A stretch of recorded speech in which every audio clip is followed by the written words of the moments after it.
Seja muito bem-vindo, meu aluno, minha aluna, aqui mais um vídeo dicas do CPA. Agora, professor Antônio Walter aqui, hoje para a gente falar sobre imposto de renda dentro dos FIIs, fundos de investimento em cotas. Uma dúvida de um aluno nosso que pode te ajudar muito no seu exame de certificação. Então vem comigo, porque agora esse assunto é seu.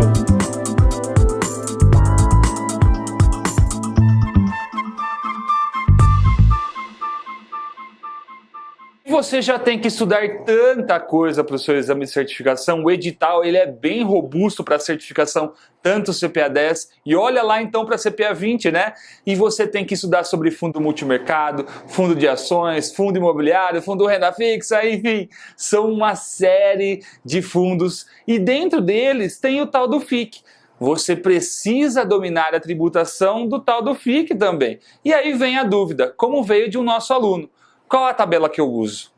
É uma única tabela ou depende? Realmente, depende. Depende do quê? Depende do tipo do FIC. Do mesmo jeito que nós temos lá o fundo renda fixa a longo prazo, ou o fundo renda fixa a curto prazo, do mesmo jeito que nós temos os fundos de ações, o FIC ele vem para tornar possível a aplicação do pequeno investidor em fundos que a taxa de entrada é muito alta, que você talvez não tivesse cacife, né, não tivesse dinheiro para investir nesse produto de investimento. Então o FIC vem como uma alternativa.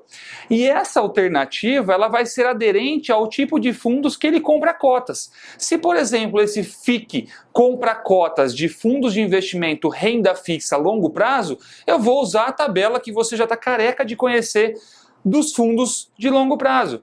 Se esse FIC adquire cotas de fundo de investimento aí da modalidade curto prazo, eu vou usar a tabela de curto prazo. E assim com os demais fundos. Lembre-se, o FIC mostra que ele é um fundo que compra cotas de outros fundos de investimento. Agora, quando a gente vem para o título de tributação, ele vai sim respeitar lá os sufixos que você já estudou aí para sua certificação.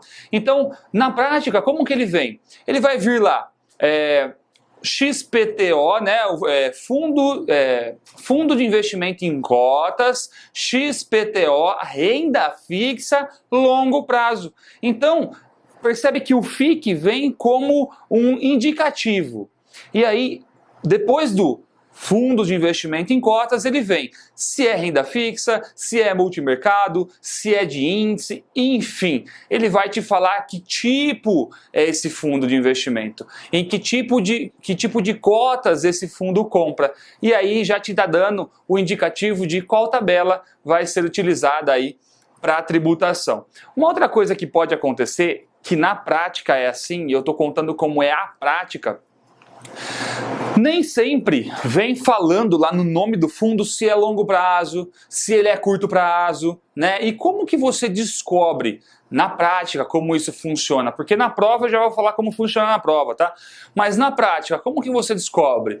Com o formulário de informações complementares. Lá está falando numa parte exclusiva de tributação qual é o tipo de papéis que esse fundo investe, qual que é o prazo dos papéis, que vai também falar para você se ele é longo prazo ou se ele é curto prazo.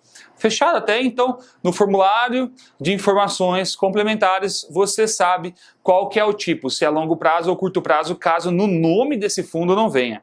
Mas na prova, ela precisa te informar. Então, se por um acaso ela te der o nome de um fundo fictício, ela necessariamente vai precisar estar falando para você como é a composição desse fundo. E aí ela vai estar falando lá qual que é o prazo médio, qual que é o prazo máximo dos papéis da carteira desse fundo de investimento e você automaticamente já vai saber qual tabela utilizar. Se nós vamos usar a tabela de longo prazo ou se nós vamos utilizar a tabela de curto prazo. Não tem segredo. Eu só quis trazer porque no momento dos estudos pode surgir uma série de dúvidas. E essa, embora seja uma dúvida bem básica, pode ser uma dúvida que você tenha dificuldade de encontrar informação pela internet. Então, tá bem explicadinho agora, você já domina esse tema e não tem mais complicação. No momento do seu exame, se for cobrado sobre tributação, qual é a alíquota de imposto que eu vou pagar na aplicação de um FIC, né? Enfim, agora você já sabe em qual tabela você vai recorrer, se é uma ou se é outra. Fechado? Dúvidas? Se tiver, me escreve aqui debaixo desse vídeo, vou ter maior prazer de pessoalmente responder e poder te ajudar aí na preparação do seu exame de certificação Anbima. Te espero aí no próximo vídeo dicas, um grande abraço do professor Antônio.